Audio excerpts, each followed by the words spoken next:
You do me wrong, so wrong. You don't let my pride had gone. Oh no, something inside so strong. Oh, something inside so strong. I didn't tell you that there's a man footer on you. The large.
Of all those people involved in the once traditional industry of the coal mining here and throughout the world.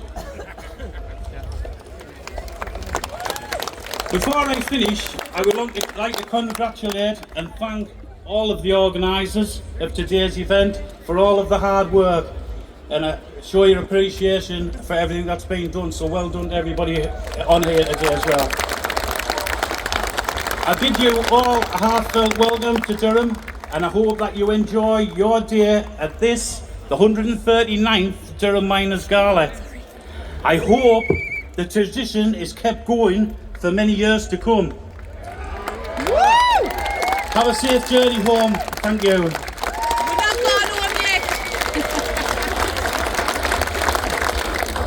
Thank you, Gary, for your kind words and for your support. I'm sure you'll enjoy the miners' service at Durham Cathedral. The big meeting is steeped in our traditions. Brass bands are an integral part of mining and working class culture. Before our main speakers address you, we'll listen to the miners' hymn, Gressfield. Stand if you're able, whilst Fishburn Colliery Band, supported by young musicians from across the Durham coalfield, as they play the miners' hymn. And at this time, we remember those who we've lost in the Durham coalfield.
would be remiss of me not to mention and express my sincere gratitude on behalf of the Durham Miners Association to the Labour MPs behind me who backed the call for justice for mine workers' pensions.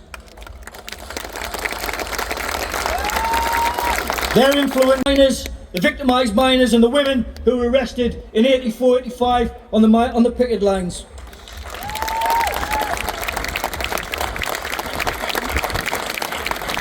And of course, that includes our comrades at Orgreave. Justice delayed is justice denied, and we must not forget the sacrifice our comrades made in the past. Friends, we live in turbulent times, home and abroad. The rise of political parties on the right across the world is deeply, deeply concerning. From Farage to Trump to Netanyahu, we've got tyrants vying for power or occupying positions of power. With their sort in power, we're at risk of losing our rights in the workplace, our pensions, our jobs, and in the case of our brothers and sisters in Palestine, land, lives, and their existence.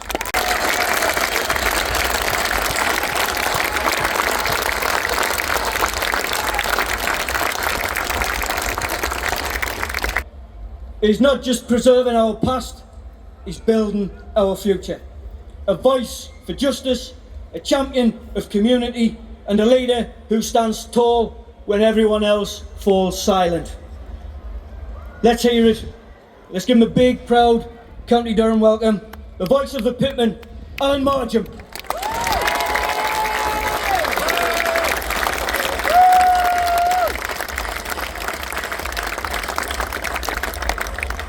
Comrades, friends, it's absolutely marvellous than it was this time last year. At last year's gala, a week after the general election landslide victory of the Labour government, I warned that if the new government didn't deliver, I think I said there was a sinister group lurking in the background to replace them. And look what happened. The government stopped winter fuel payments to the elderly. They reneged on promises to WASPy women. And I can remember people on that front bench now, when they were in opposition, never missing a photo opportunity to stand with WASPy women and promise that justice would be done. And they reneged on it.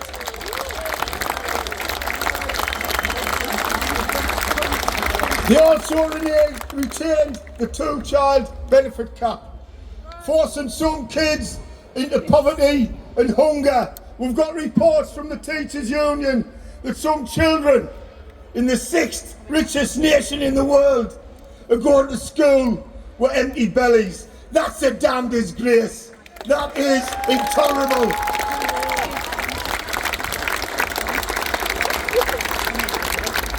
The result in Durham and other parts of the country was that we've got councils now run by reform.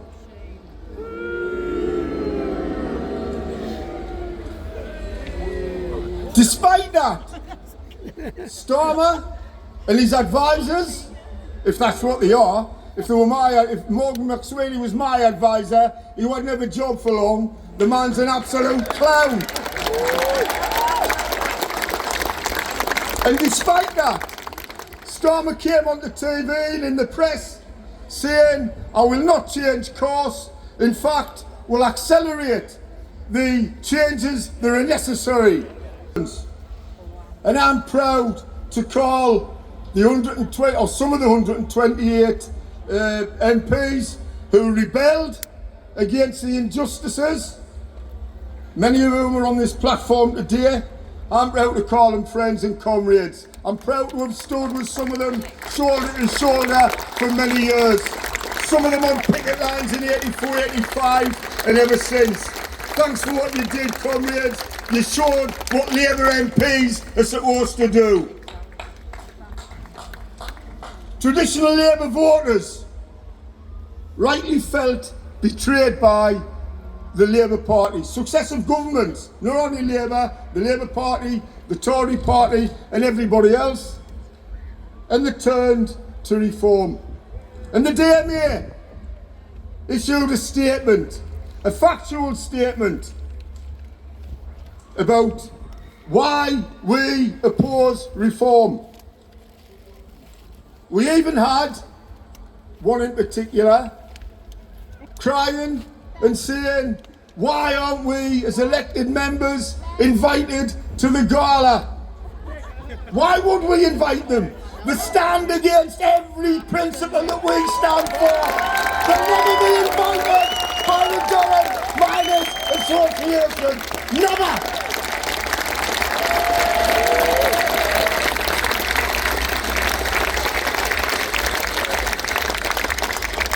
Following the publication of the statement, which was well written, and I got a ping on my phone, and a mate of mine had sent this blog or whatever they're called, of Darren Grimes. Oh, he's a real keyboard warrior, our Darren, sitting in his bedroom at night, insulting people.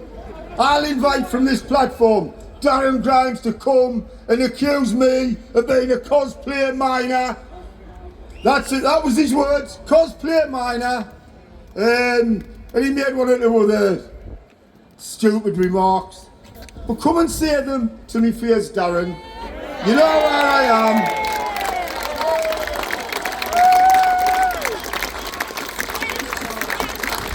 He actually lied to people in his constituencies, in our communities who'd voted reform, saying they weren't welcome by the DMA to Durham. That is a blatant lie. The man is a liar, and I'm calling him out now in front of you all. We never ever banned anybody, nor is it our intention to do so. I reiterate, we will never ever invite reform councillors onto the platforms and march it if they want. That's their prerogative. That's democracy. That's what we stand for. Unlike them. He wants to check some of Farage's statements before he starts talking about his democratic rights.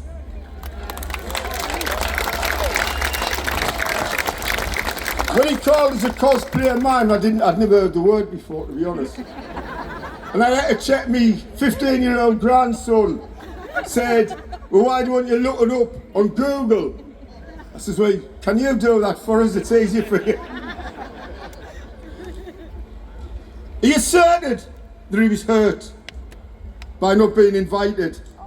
He then went on in another little tantrum, which he tends to have, and described the gala as a jamboree, an historical reenactment. Well, at some jamboree, Darren, you'll never address a crowd as big as this.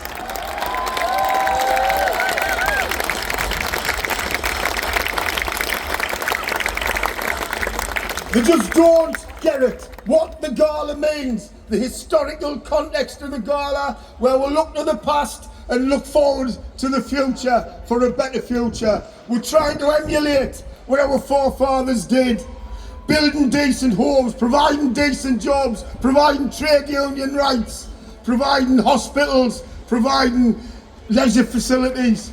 We're trying to emulate what they did and improve on that. Not destroy everything in sight like they're intent on doing.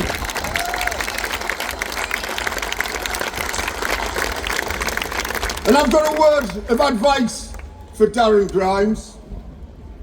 If you want to get into personal insults, I'll not be drawn to lower myself into that. However, be warned, Darren, I've been insulted by professionals, and you were certainly not in that class, lad.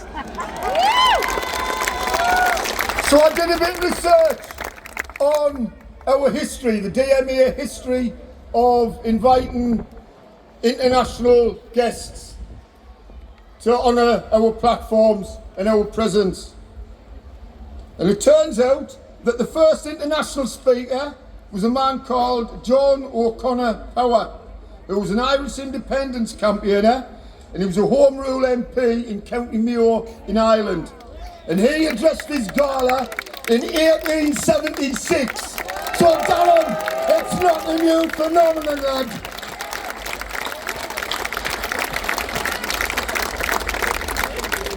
The DME has a long and proud history, as Stephen's already said, of supporting oppressed people around the world. And we will continue to do so. Wherever there's oppression, the DME will stand shoulder to shoulder with those being oppressed, and we will support them to the best of our ability and make sure we spread the word.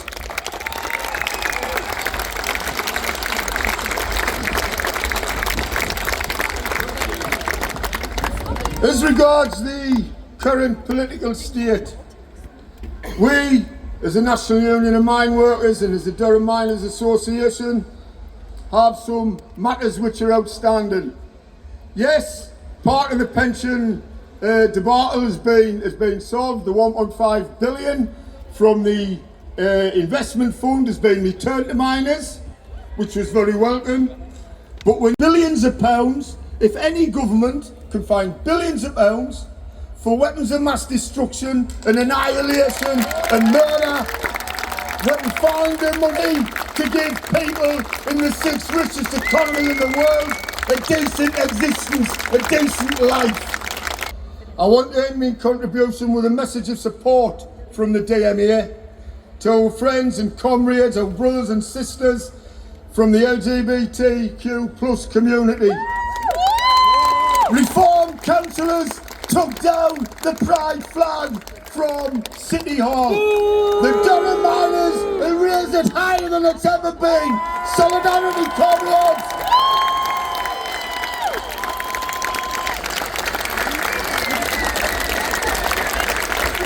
Thank you, Alan. Forthright as ever. So please give a thunderous Gala welcome to our comrade and friend, Matt Rack.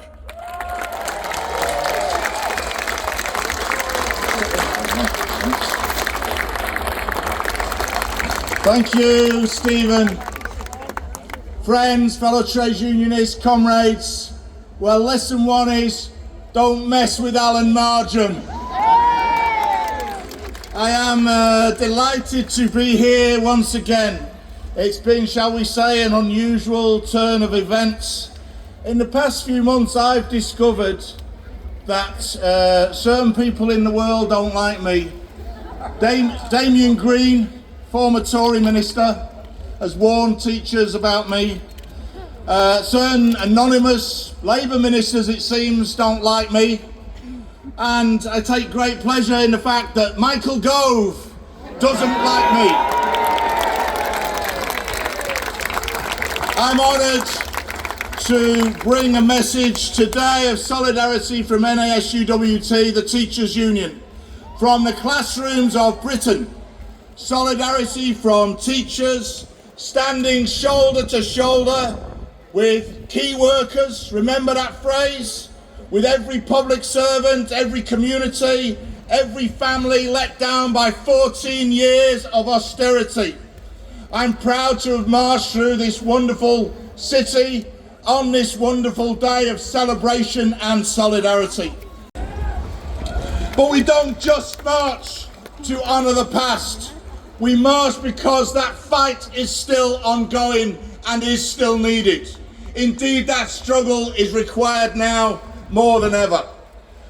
We march as the Teachers' Union because the state of education is a national scandal. We march because our children are being failed. We march because other public services are being failed. Healthcare workers, local government workers, firefighters, refuse workers, all trying to pick up the pieces from relentless cutbacks over 14 years. We march because people demand and need hope and change.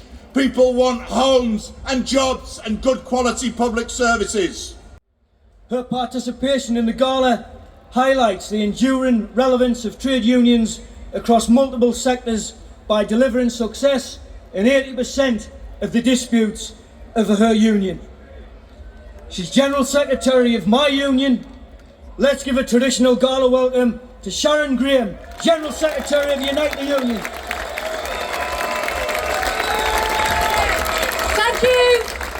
everybody, friends, I'm proud to be here again in Durham, in the heart of the industrial north, in the coalface of the first industrial revolution.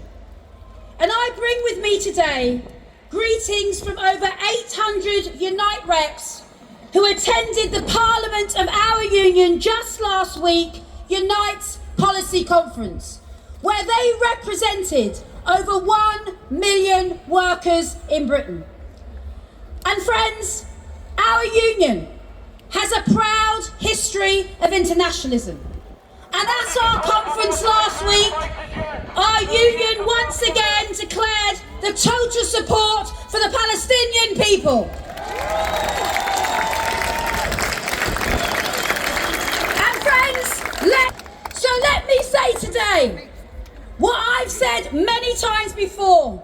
Any member of Unite who wants to take action or refuses to handle goods destined for Israel, Unite will support you.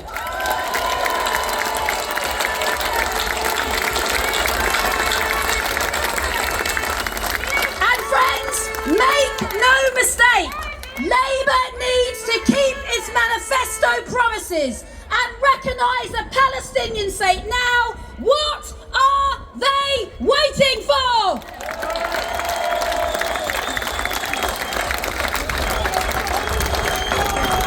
Friends, on collective bargaining, on the tried and tested method of pushing up pay has delivered. And today, as we are here, gathered together in Durham, there are thousands and thousands of Unite members out there on dispute up and down the country. From the Birmingham bin workers and Veolia here today.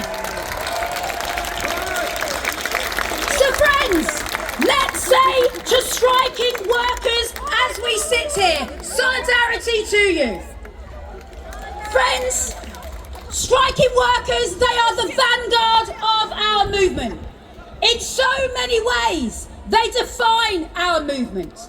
So let's together hold our heads up high here in Durham. Let's proud to be union and say to every single striking worker here and around the world is our picket line. We stand with you. Victory to the strikes. Solidarity.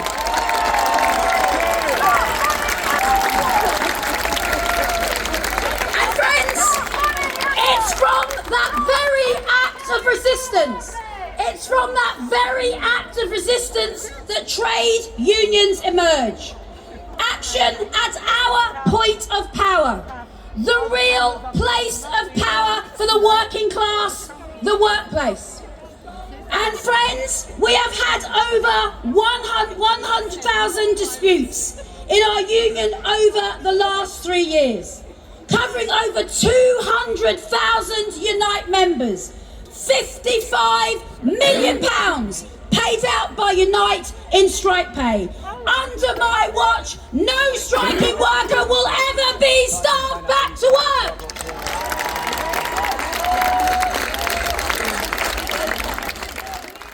Workers representing Staten Island, New York City. And I'm here in solidarity with all of you at this year's Miners Gala. I wish I could have been there in person, but of course, the struggle always calls for activism and our fight to continue. Right now, I'm currently on board the Handala on my way to deliver some emergency aid to the people of Gaza. Because this fight and this fight against the genocide is not outside of the scale of labor.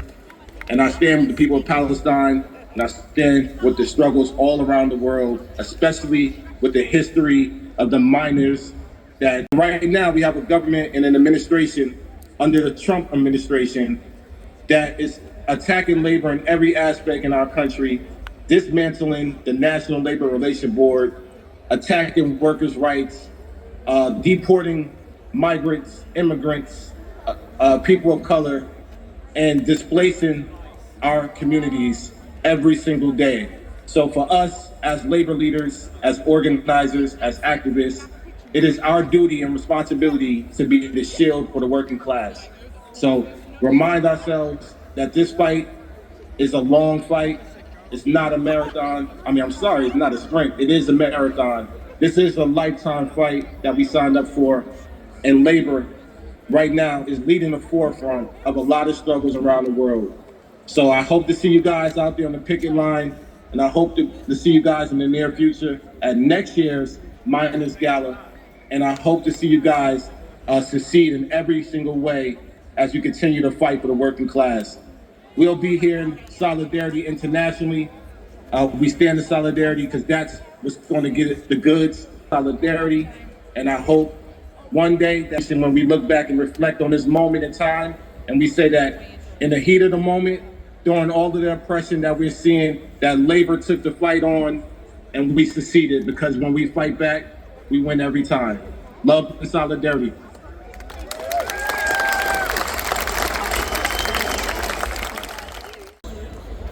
Under the leadership of Jeremy Corbyn, she was a Labour parliamentary candidate. She's a lifelong trade unionist who stood shoulder to shoulder with working people in their plight for truth. Please give a warm welcome to our sister in struggle, Chris Peace.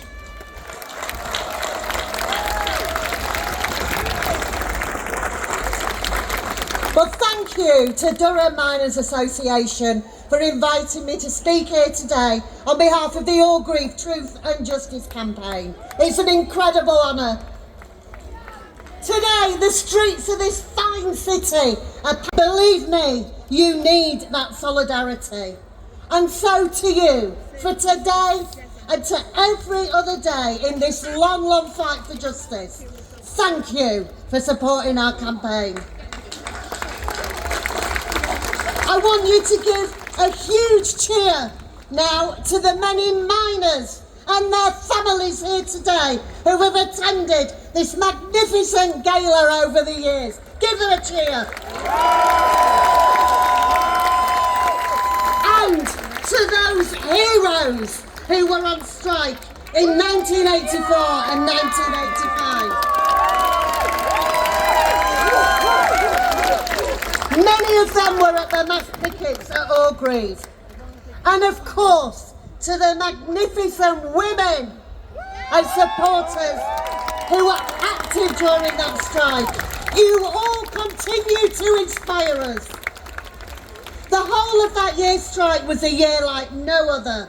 And last year, the many 40th anniversary events up and down the country was a real reminder of the many positives of that year. The immense support from grassroots, labour and trade union movement, the international solidarity and the support from other communities who had also suffered at the hands of brutal political policing. You friends and allies were made and remain, and we must remember that. But as we remember, we must never forget and never forgive the brutal actions of that Tory government against the miners. They planned and plotted a secret war on those workers to advance their neoliberal political agenda. They knew that our trade union movement stood in the ways of those plans to sell off our nationalised industries to their mates in the private sector. And they knew from previous experience they could not beat the strong and militant National Union of Mine Workers in a fair fight. Please join me in a warm welcome Eddie Dempsey, General Secretary of the RMT.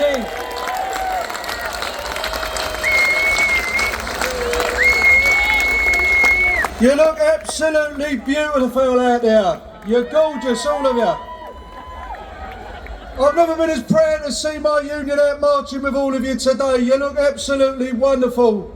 You make me feel proud to be alive, all of you. Give yourselves a round of applause. Together. And I just want to tell you what my lesson of solidarity was for me in my family. My father, he passed away this April this year. He was a deep sea sailor. He was a member of my trade union. And before that, where he grew up in Ireland, his people were miners in the Deer Park area in Coma, in Kilkenny. and they formed their own union, the Irish Mine and Quarry Workers Union, to fight for their people and to get a decent stake for their members. And they went out on strike for 11 months.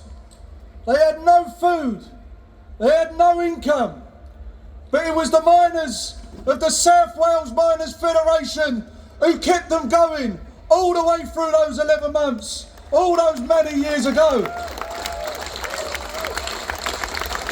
And even after they shut the mine. A refugee camp, a United Nations relief camp in Rafah in the occupied Gaza Strip.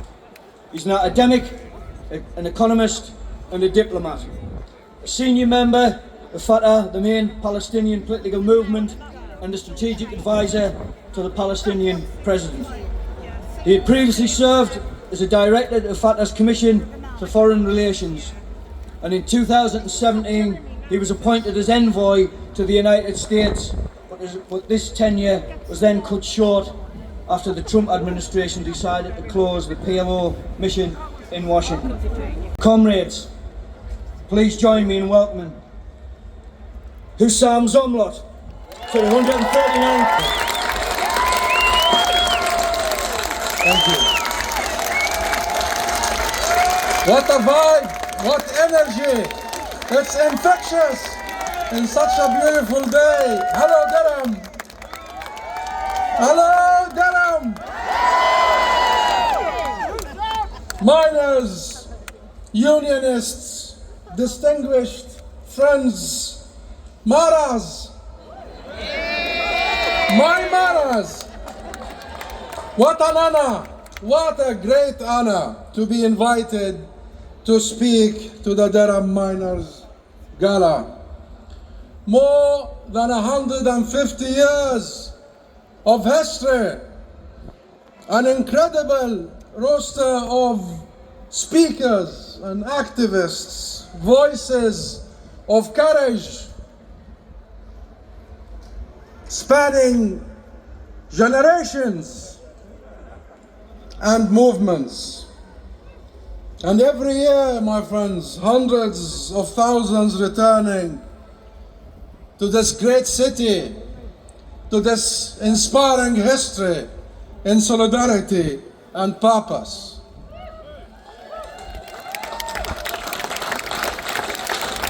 Allow me first to thank Stephen Guy, Alan Marjam, Andy Dawson and their team here at the Durham Miners Gala. Thank you for inviting me. Thank you for allowing me to be part of this extraordinary movement, of this family. With the illegal settlements, cutting all ties and all trade that assists with Israel's violation of international law. Thank you, Sharon. Thank you, Unite. My friends, I cannot recall in my lifetime a cruelty so deliberate, a brutality so unmasked as what we are witnessing in Gaza on a daily basis. I cannot recall another moment where lies and propaganda have buried the truth so deeply to silence conscience and morality, to not just distort the fact. Imagine that still some try to shield this Israeli government of criminals and to stand by some politicians, international actors stand by as a genocide is being normalized, as silence is being normalized, as complicity is being normalized. My friends, more than 67,000 of our innocent people have been killed. Every 16 minutes, a Palestinian child is killed or maimed. 2 million people displaced, over 90% of homes, schools, hospitals, universities, businesses, industries destroyed. And in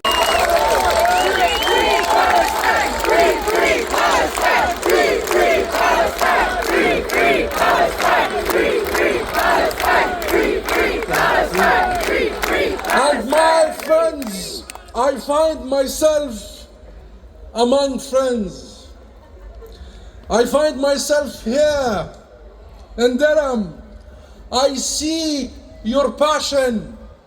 I feel your passion. I hear your chants. I feel your energy. And hope is rekindled. Hope is rekindled.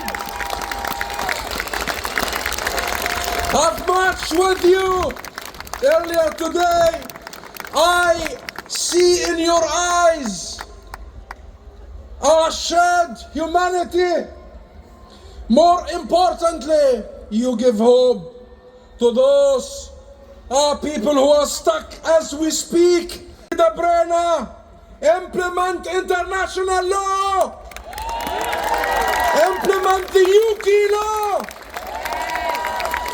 Adhere to the International Criminal Court, International Court of Justice, and all the UN treaties and resolutions that the UK government has signed up to.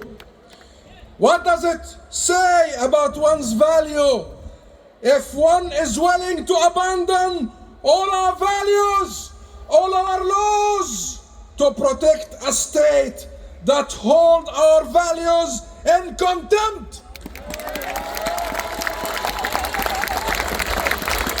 Cease fire now! Cease fire now! Cease fire now! Cease fire now! We must impose a comprehensive arms embargo on a government that commits genocide. Arms embargo now! We must cut all ties.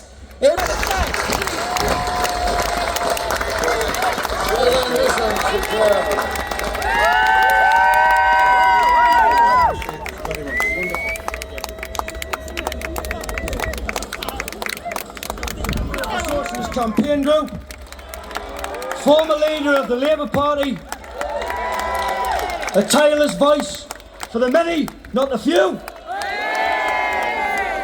From standing in solidarity with the miners in 1984-85 to fighting for a national living wage, affordable housing, an end to austerity and an anti-fascist of the highest order. He's always put people at the heart of his politics. Here at Durham today, he embodies our shared values of unity and hope. Please join me in giving a very loud, warm welcome to one of our movement's most loyal servants, the independent MP for Islington North, Jeremy Corbyn.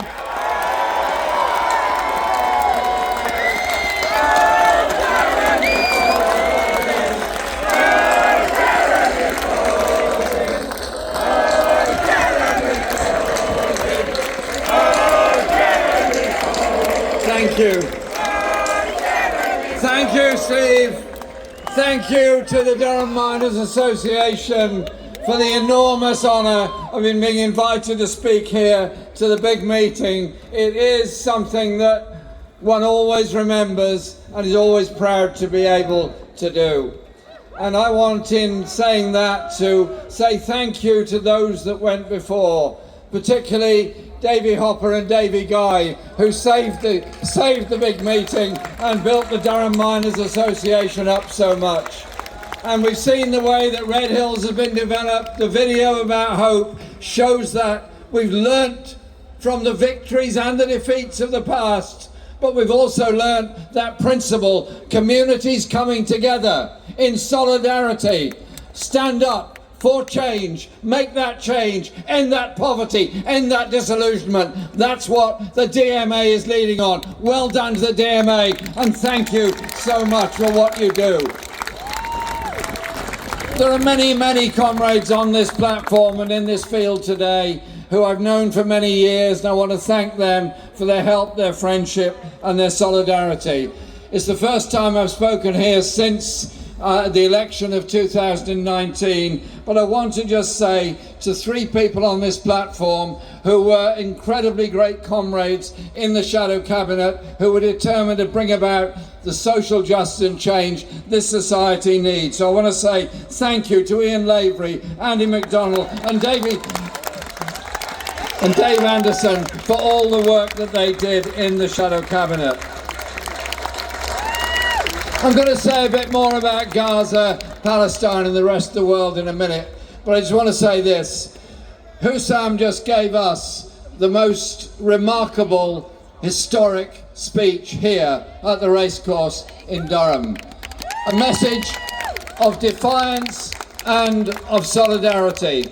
He and I have known each other for many, many years. Indeed, it goes back so far, I was the best man at his wedding. I was a very good best man, was I not?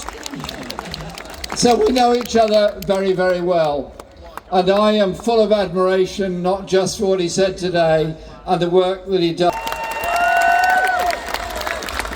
It's 1 year now since the general election took place. 1 year since I was elected as an independent, as were a number of other comrades, and we formed an effective group in Parliament.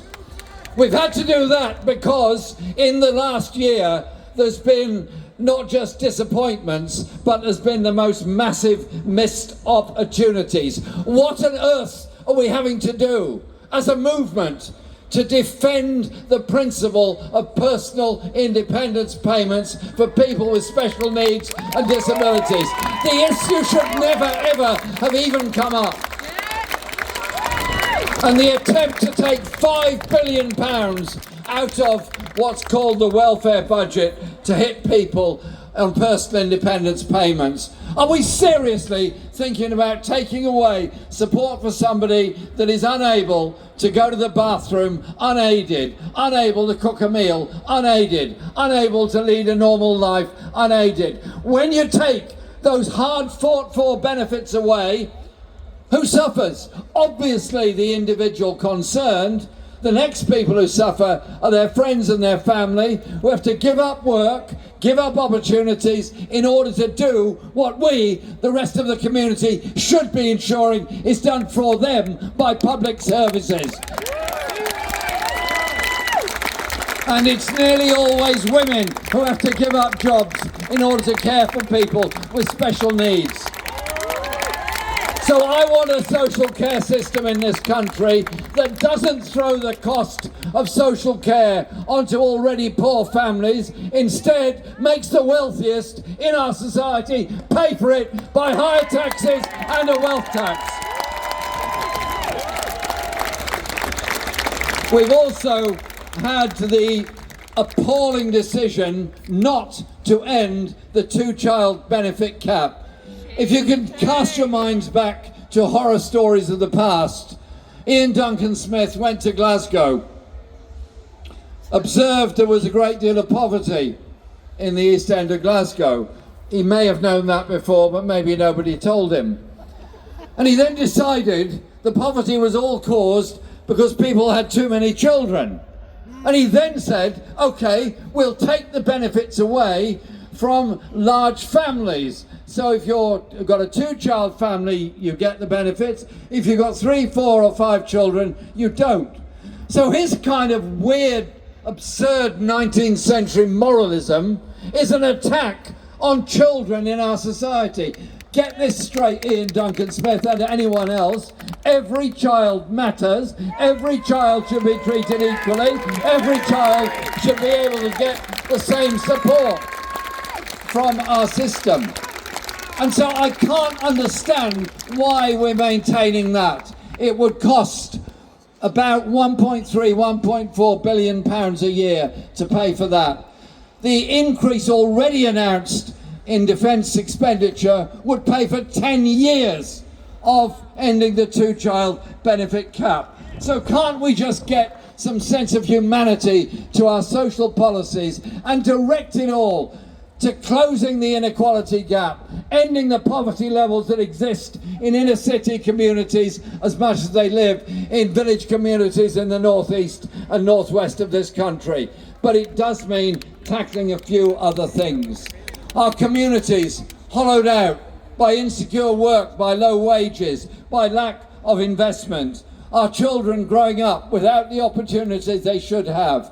A mental health crisis getting worse and affecting young people more and more. And so many young people that have managed to get through school and college and go to university, then ending up with debts of £60,000 or £70,000. What is wrong with our society that we so devalue education? We force people to go into debt merely to get an education.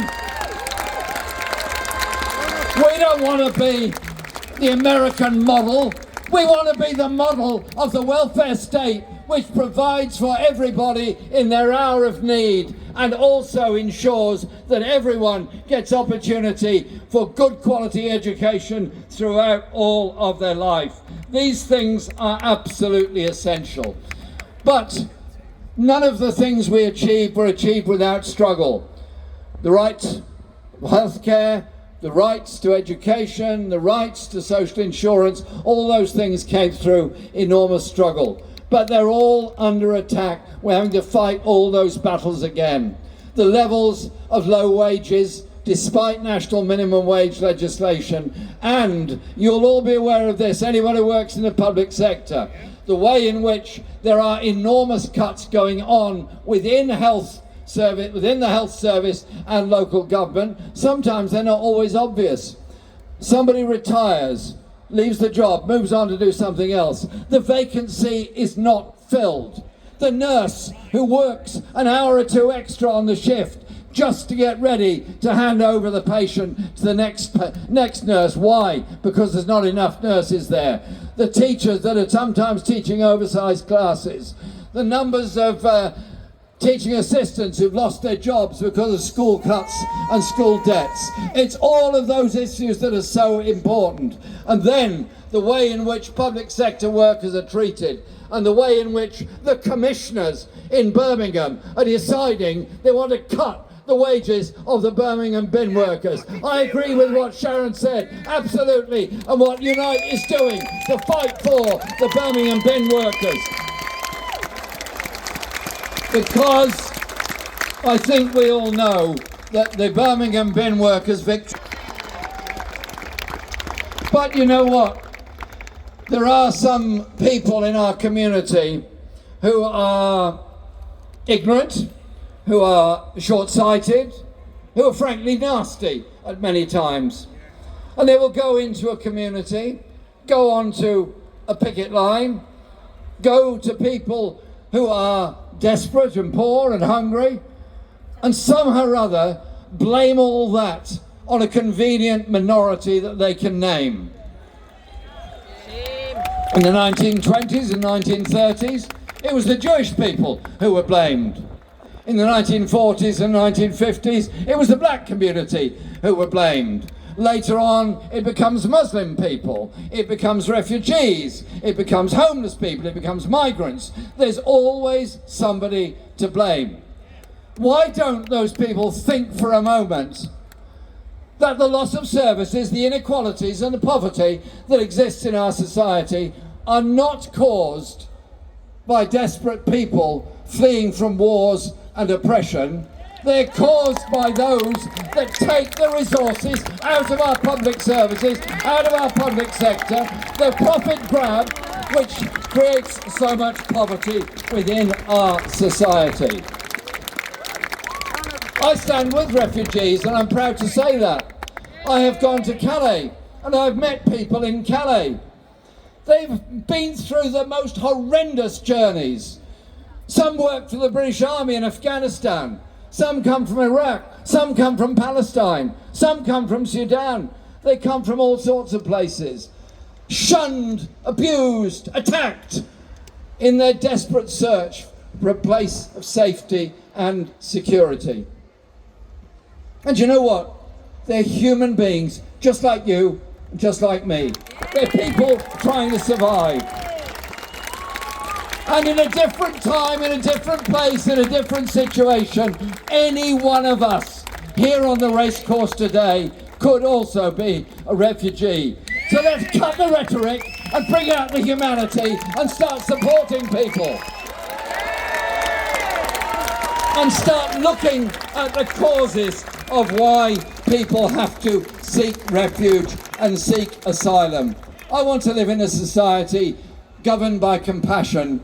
I want the history of the 21st century. I would love it to be that this became the century of peace. This became the century of compassion. This became the century of sustainability and humanity. So far, the first quarter of it hasn't gone so well in any of those departments. It's up to us to do something about it. But you know what? The wars that are going on at the moment are all preventable and all endable. Ceasefires are possible in every single one of those conflicts, be it Ukraine, be it Sudan, be it Democratic Republic of Congo, Yemen, or all of the others. You've heard today from Hussam Zumlot, and there's many Palestinian flags in this field today, and it's wonderful to see them. 60,000 people have already been killed in Gaza. 60,000 lives that will never, ever come back. People that have lost the entirety of their family. I went to the International Court of Justice. The South African government very kindly invited me to go and observe the hearing. I sat there in the ICJ, a beautiful building, the Palace of Peace, fantastic, and heard the arguments being put forward, astonishing. And then I've just thought for a moment, all those years, all of us showed our solidarity with the anti-apartheid movement in South Africa. All those people that laid down their lives in Soweto and the other townships to end the tyranny of apartheid are showing their gratitude by taking Israel to the International Court of Justice on a charge of genocide. Well done, South Africa. Well done, the Hague Group of Nations around the world that are meeting next week. And the other question, the F-35 jets, 15% of the components are made in factories in Britain. I want to thank Unite the Union for the decision they made at their policy conference. The decision they made, historically important, historically significant, just like when we supported Chile, the people of South Africa, or indeed we opposed the intervention by the right-wing forces in Russia in 1919. All of these acts of solidarity are very important. So what Unite decided to do this week is historically important, because we will stop the supply of weapons to the IDF to kill people in Gaza and kill people on the West Bank. I want an inquiry into the legal advice given to the British government. I want an inquiry into why we're selling arms. I want an inquiry into what relationships there are with the Israeli Defence Force and other groups. Now, the government have blocked my bill in Parliament. Not very surprising. I was kind of expecting that anyway. So, in September, we will be holding over 2 days our own public inquiry into policies on Gaza and the sale of weapons and arms. And so it is our international solidarity that is so important to the Palestinian people. They're listening to us, they hear us. In their solidarity means solidarity with the people of Palestine to decide their own future. Campaigns for social justice, for decent housing and for decent education and building of the strength of our communities. Political change never ever came from the top. It was never an informal meeting of MPs in a members' tea room in Parliament that decided there would be a National Health Service. It was never an informal meeting that brought about the Human Rights Act or anything else. It was always campaigns outside Parliament, grassroots campaigns, community campaigns, the strength of community campaigns. So our message today Durham 2025. In unity we say this: come together in strength, come together in solidarity, reconfigure our society into one of hope and justice and equality for all, not one of the grotesque levels of inequality where the billionaires thrive and the rest struggle in debt, poverty and homelessness. Take heart, take advantage, take hope. Let the message go out today from Durham. Hope is on the way, change is on the way, and it's us who will bring it. Thank you very much, Durham.